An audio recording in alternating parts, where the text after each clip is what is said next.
couple of thoughts. So, what we talked about is doable, right? Is there any reason you couldn't do these activities, really? No reason. No reason. Sorry?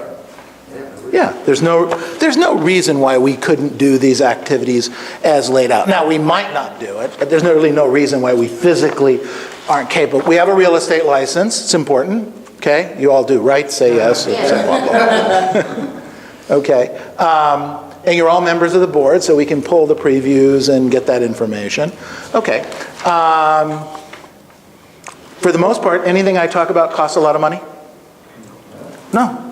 No, you don't have to spend a lot of money, so it doesn't, if you don't have a lot of money, that's fine. And if you have a lot of money, if you're already doing deals and you did 15, 20, 30 deals, I think you probably, if you focus on this for 12 months, this program, you could add easily another 25 transactions to the business you're already doing. And if you're not doing 25 transactions, this should get you in your first year to 18 months between 18 and 25 transactions if it lays out and you are working with it. But what I wrote down here is some reasons why people won't do it. Some reasons why people fail at working on this, okay? So, first thought. They don't have any structure or discipline.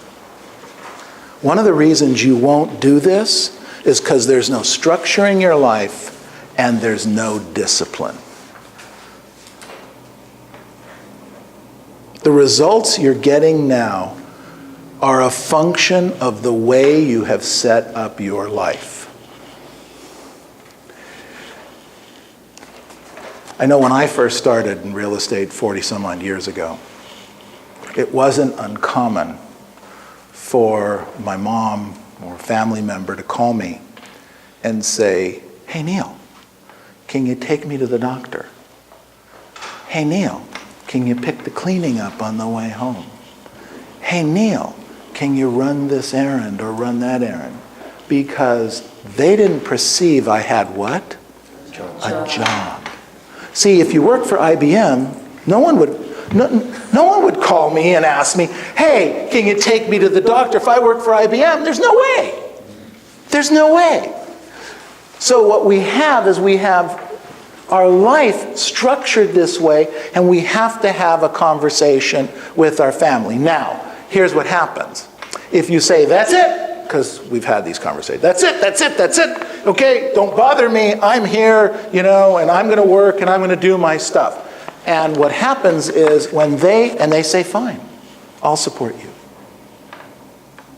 But then they see you come home a little early. Or you said you were going to preview 5 houses and you were going to see 5 expireds, and you came home and you only did 2. Because that's the conversation you're having. You're not doing the things that you said you were going to do.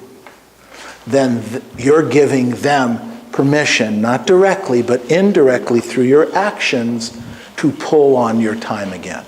And then you're just going to put yourself back in. You guys get that? This is what we're doing. No structure, no discipline. I wrote down here, we need to create an environment that forces you to succeed. You've got to create an environment that forces you to succeed. You either have to create it or put yourself into one. You've got to do that for yourself. I wrote down here, some agents fail because they don't understand that no accountability equals distractions. When you're not accountable, you get distracted. And that generally means you work on emergencies rather than routine matters. You see, most real estate agents are working on emergencies, not activities that will be income generating. That's just the way it is. You've got to restructure yourself. I wrote down, accountability is a chance to live by choice rather than accidentally. See, right now, a lot of us are working accidentally. We fell into a lead. We followed it up. We had the time, the tenacity, and it worked. But I'm telling you, this system works. We have agents right now that are earning $300,000+ a year in this market today, closing deals, having the best years they've ever had because they have a system and they're working it. You can create that for yourselves in your environment if you can. The problem is that sometimes this is not brain surgery. This isn't hard. It's just one of the hardest things to do. Because once you set the plan up, and we all have a plan, and we've all thought this through before, I'm sure. But once you do that, then what happens is it's executing it day in and day out, because there are going to be batteries that don't start on your car. There are going to be flat tires. There are going to be kids that, are calling us and we need to go pick them up from school. We do have those things. We have older parents that do get sick and you need to take care of them. I get all of that. But what happens is you need to put yourself into a longer term structure with accountability and coaching, etc., so that you can be brought back in. Your train will derail.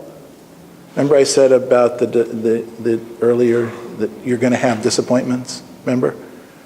And you just have to say, so what? Your train, this too will happen. Your train, your little choo-choo train that you're running down the track here is going to derail. What you have to do is have to have a system to get yourself back on the track and remind yourself about your goals, your dreams, and the things that you want.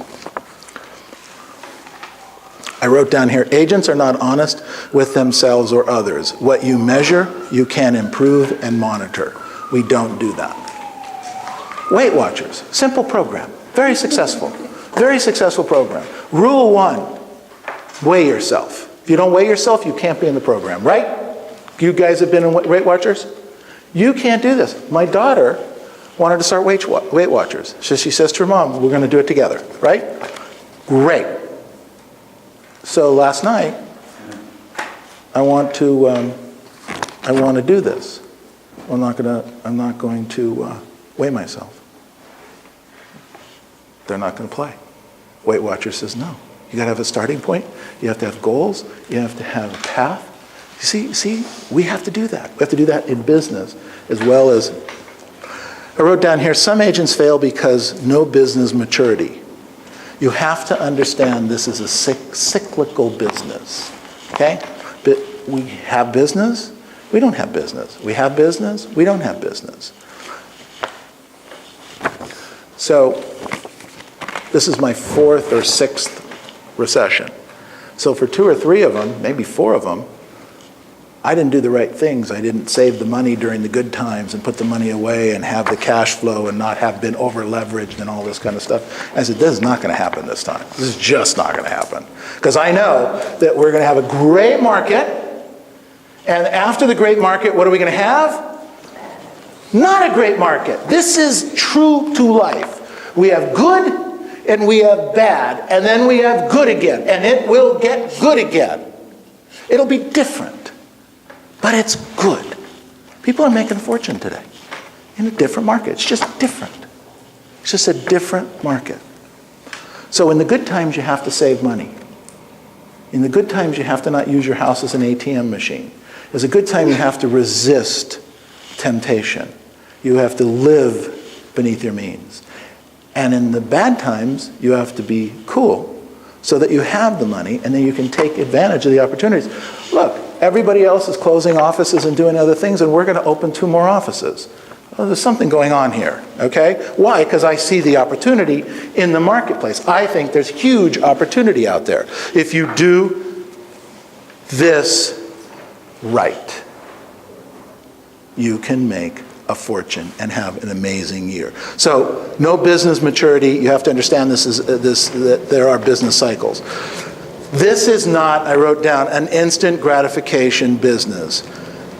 You put in the time, the results come slowly. This is a marathon. It is not a sprint. This is a marathon. We are marathon runners. We are not sprinters. You can't do the activities for a month or two and then not do them for 6 months. It doesn't work. You have to make a commitment so that over time, you will do those activities. If you can't do 5 expireds a day and 5 previews a day and maintain that for the next 12 to 18 to 24 months, then do 3. Do 3 of each. Modify it. Instead of doing 10 houses, do 8 houses. But whatever you choose, do it and do it over time. Does this make sense? I wrote down here, today matters. Today matters. How will you end today? What action will you take today? How will you fill the hours? The week's going to go by. We're not going to see each other in 5 minutes. We're gone. I'm out of your life. Okay, most of you are going to say, good riddance. Maybe a couple of you say, thanks. And that's it.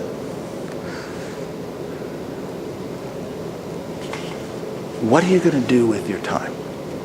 What did you learn today? What actions will you take? That the next time somebody raises their hand and says, do you want $100? What are you going to do? Because that's what's going on. That's really what's going on. We have sellers and buyers out there. They're all over the place. They need us. We need to go take care of them. Now let's go out and make this a fabulous week. Thank you very much.